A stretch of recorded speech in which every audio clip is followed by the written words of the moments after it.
What's up, my YouTube family? I am Jeremy from Wildtech Designs, and today we're going to talk RVs. So we know that you guys love having an RV. You get to go experience and go on trips that you don't normally get to go on, especially in this day and age with COVID and all the craziness.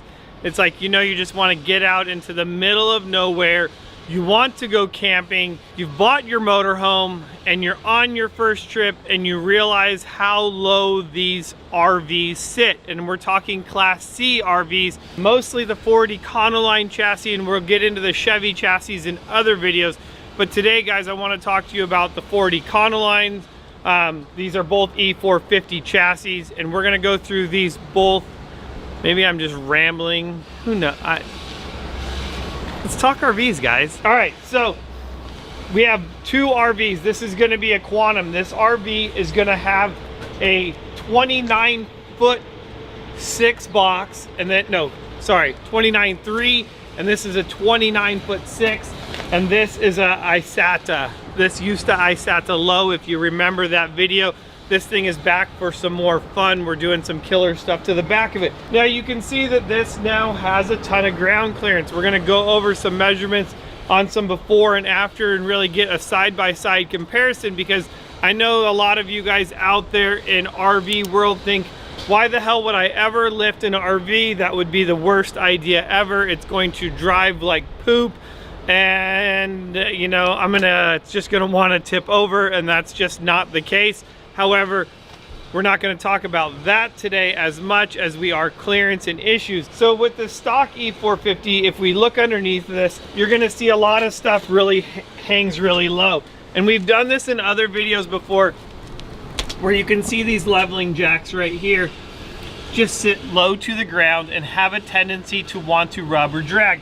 Now that's also the case in the back, but we're going to start off with the front.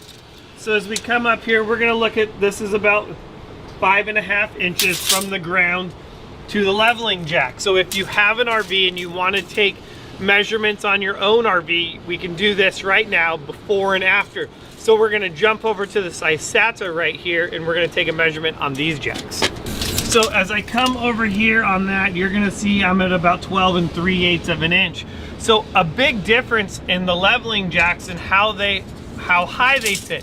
Now I'll tell you, obviously, one big disadvantage of having your RV lifted is you're gonna probably have to put something underneath this jack in order to use it as a stabilizing jack. But here's the good point, is that whenever you get to your camp spot, the jack is still going to be there. It's not going to be damaged.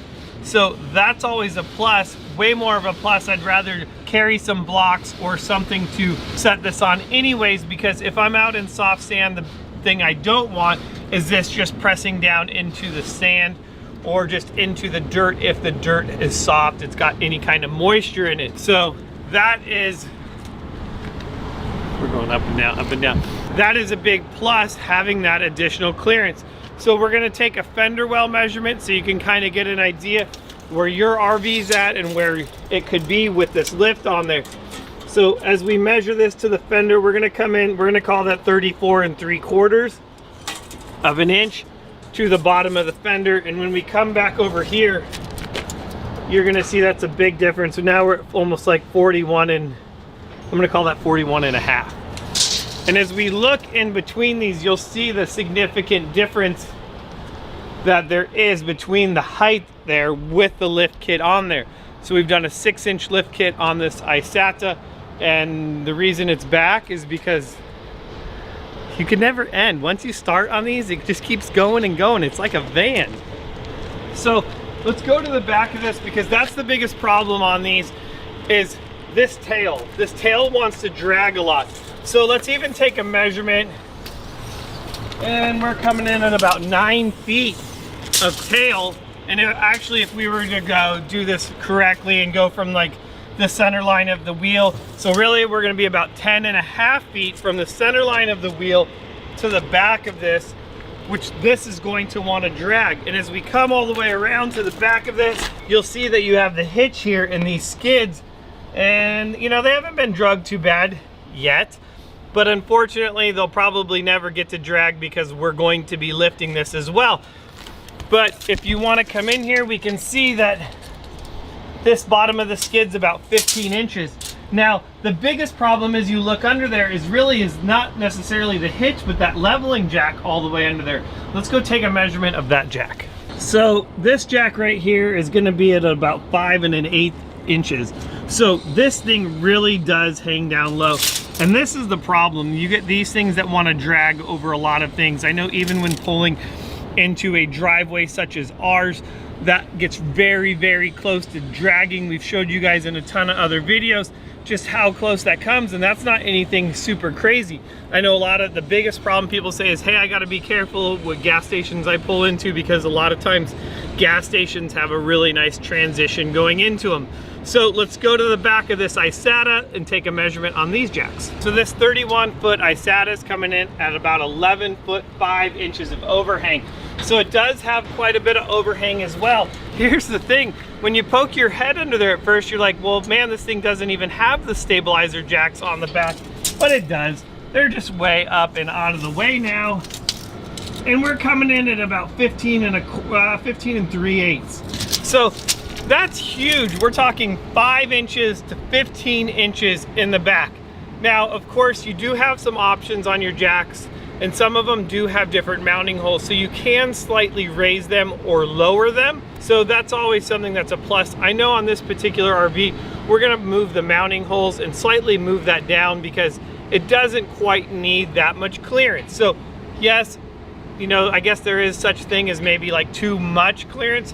And I'll tell you the thing that why this is here, we're gonna put bigger tires and wheels on it. So that's gonna even change and even increase the numbers. The thing is with these RVs, they both have the same size tire right now, which is a 225/65/16. So this is why I'm using this as a good comparison to show you these two RVs. Now, I guess one thing we didn't really measure is let's measure the back height of, when we come all the way to the back, both of these are gonna have a little bit of a taper. This RV in particular is gonna have a really big taper that goes from the wheel all the way to the back. So it's gonna give you more clearance here in the back. So we're coming in at about 23 inches in the back.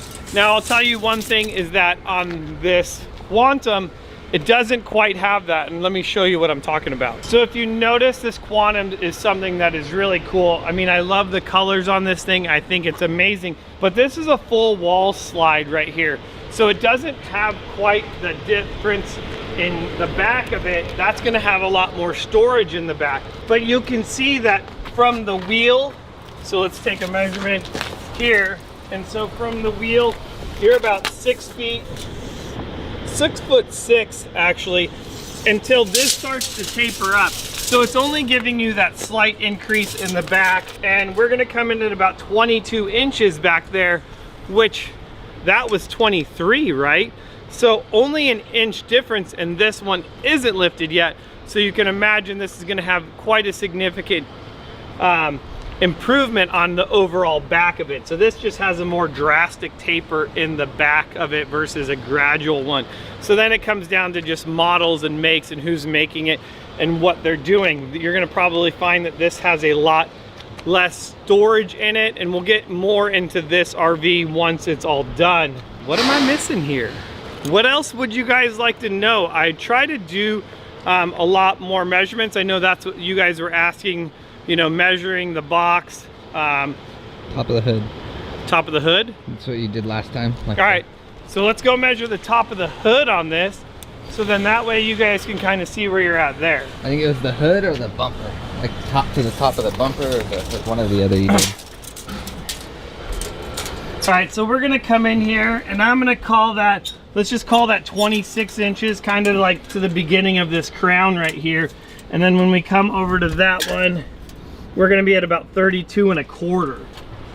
So almost 6 inches, you know? So you can see that there is a pretty big difference in there. So if that's something else that you're wondering, or if we were just to pick another point and go, we're 44 inches to the corner tip of the headlight, and when we come over there, we're 51. So a little more than 6 inches, so we're coming up like 7 inches. So You know, they do sit a lot higher. I'm gonna be having another video that's gonna come out where I actually get to take a customer, just motorhome, drive it before and after, and do a whole bunch of tests. And you will see just how amazing it is from him firsthand. I mean, I know I keep telling you guys how nice this is, but it's always nice to hear it from the customers as well. I mean, these things just drive amazing when they're done. So if I'm not missing something, or if I am missing something, please comment below. This is kind of just a bunch of measurements to show you where you would be at if you're considering needing a lift or just wanting a lift. Hopefully these measurements will help you out a bunch. I feel like I'm missing something. I don't know, maybe that while you're hanging out here with me, you need to smash that subscribe button. Give this video a thumbs up because I'm really hoping it was helpful.